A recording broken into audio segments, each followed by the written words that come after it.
Bonjour, bienvenue. Je voudrais vous parler du rêve d'un homme, du rêve du journaliste français Éric Zemmour. À en croire les dernières chroniques de M. Zemmour sur les antennes de RTL, Éric Zemmour rêve d'une France blanche, immaculée, débarrassée de cette immigration qu'il ne saurait voir. C'est d'ailleurs à ce titre que les chroniques de M. Zemmour sont adulées par les forums et autres blogs proches des milieux d'extrême droite, mais aussi par des groupuscules dits identitaires, en réalité xénophobes. Les chroniques de M. Zemmour sont attendues avec la même impatience qui caractérise le petit enfant qui attend l'ouverture des portes de la croissanterie de son village. Jugez-en vous-même. Le 29 janvier dernier, alors qu'un procès important connaissait son apogée, pas moins que l'actuel président de la République française, Nicolas Sarkozy, et l'ancien Premier ministre Dominique de Villepin étaient livrés, avait le résultat de ce long procès Clearstream, ce jour-là, le 29 janvier dernier, disais-je. Ce jour-là, alors que les médias internationaux s'intéressaient aux résultats de ce procès, alors même que les journalistes habituels épiloguaient encore sur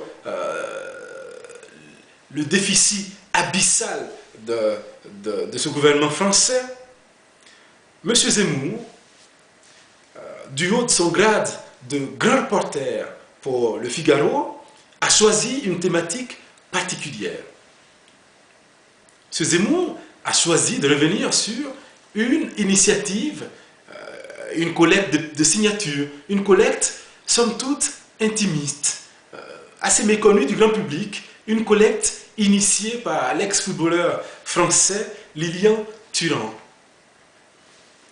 Cette pétition, de bon sens à mon avis, demande simplement à ce que la France diverse dans la réalité soit aussi cette même France diverse que l'on perçoive chez les porteurs d'images des grands médias français, chez les acteurs politiques élus, dans le corps policier et dans l'administration active. Bref, simplement que la France telle qu'elle est diverse dans la rue, soit aussi cette France diverse lorsqu'elle est en activité, lorsqu'elle est à l'exercice professionnel. Voilà qui soulève le coup de M. Zemmour, qui vilipende cette initiative qu'il juge comme une revendication communautaire, une revendication de ces personnes issues de l'immigration qui voudraient prêcher pour leur seule communauté. Bref, c'était assez étonnant déjà à ce niveau. On aurait pu en rire si et seulement si les propos, la véhémence idéologique de M. Zemmour n'était pas véhiculée par un nombre impressionnant de médias. La dernière pièce à cet énorme dossier qu'on pourrait intituler Zemmour contre l'immigration, la dernière pièce, disais-je, est la chronique de ce jour même. Ici encore, Éric Zemmour s'en prend à tous ceux qui voudraient que lorsqu'une prestation cinématographique met en scène un acteur de la vie politique, de l'histoire française, un acteur métis, eh bien, il serait souhaitable que cet acteur métis soit incarné au cinéma par un comédien métis. Une proposition, une revendication, somme toute, assez légère, assez murmurée. Mais enfin, un murmure suffisamment agressif, suffisamment audible aux yeux de M. Zemmour pour qu'il en fasse une chronique entière ce matin, vilipendant, là encore, les revendications communautaires, ces gens-là qui veulent faire, qui voudraient que Dumas soit davantage noir que français, faisant sous-entendre une espèce d'antinomie entre le fait d'être noir et d'être français, comme si le fait d'être noir réduisait à une certaine francité. Enfin, d'où vient donc cette idée d'opposer le fait d'être noir et d'être français? Est-il aussi grotesque que cela, que de demander à ce que des acteurs de la vie politique française, des acteurs noirs, soient représentés au cinéma par l'un des comédiens noirs? Est-il si difficile de trouver un acteur, un comédien métis dans la République française d'aujourd'hui pour incarner Alexandre Dumas métis dans le film L'autre Dumas? Où est donc l'agressivité? Où est donc l'occasion de l'énervement zemmourien? Enfin, ce qui est important pour M. Zemmour, dans le cas de la pétition de Lilian Thuram, comme dans celui du rôle de Gérard Depardieu dans la peau d'Alexandre Dumas dans ce dernier film de sa fille Nebou, dans les deux cas, disais-je, ce qui exècre Éric Zemmour, c'est tout de même qu'il s'agit là d'essayer de faire représenter la France dans sa diversité. Pourtant, en réalité, Éric Zemmour ne devrait pas se plaindre.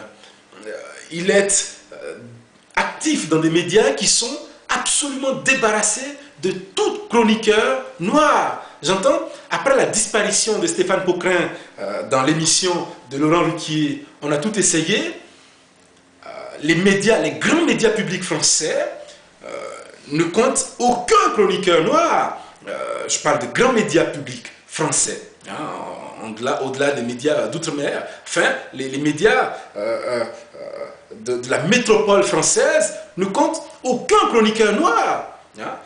On est là dans des combats davantage gagnés à l'avance. Enfin, à quoi sert-il de sortir le grand biceps quand on a déjà gagné le combat? Éric Zemmour fréquente une rédaction à RTL qui est une rédaction mono-ethnique. Une rédaction chez On n'est pas couché avec Laurent Ruquier, qui est aussi une rédaction mono-ethnique. Il fréquente des médias dont les porteurs d'images sont tous blancs. Enfin, le combat est déjà gagné pour Éric Zemmour. Ma crainte à moi, ça n'est pas tant que ça que ces revendications risibles, voyons, assez finalement puériles d'Éric Zemmour soient importantes. Ce qui est important, c'est le sillage progressif que crée ce martèlement idéologique d'Éric Zemmour. Éric Zemmour crée une scission profonde entre Français, issus pour les uns d'ici et pour les autres de là, mais qui revendiquent d'abord leur francité. Entre ces Français-là, entre ces enfants d'aujourd'hui, Éric Zemmour, par ses prédications quotidiennes, crée une fissure profonde. Les conséquences de cette fissure sont encore à venir.